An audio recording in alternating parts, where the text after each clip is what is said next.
Drivers already dealing with lane closures on the Gardiner due to construction work, and now the need to brace for closures on the 401. The busiest highway in the country, westbound express lanes are set to be reduced between Avenue and the 400 for long-term construction. So right now we're joined live by Maddie Simiatiki, professor of geography and planning and at the director of the Infrastructure Institute at the University of Toronto. So planning, let's talk about that. What happened here? What was the lack of planning? What was the thought process into this now that we already have the Gardiner to deal with?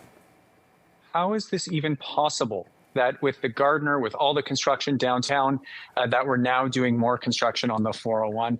It just seems like everything is coming together everywhere all at once. This is going to be even more frustration for motorists across our region. And it's just, we're struggling to come out of the pandemic to create places where people can get around and places where people can get back to work.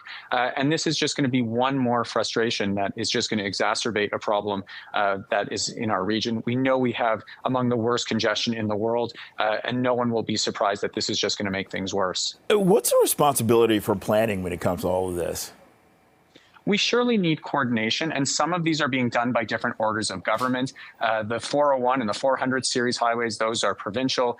The Gardiner, until recently, that was municipal. But still, we do need to be coordinating. We need to be making sure that there's enough ways for people to get around and for goods to get around. Our region is an important goods movement hub. We need to make sure that trucks and goods can get around as well as people to the places they need to go to.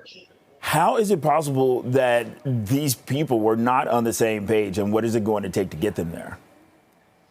They're in different offices, they're in different orders of government.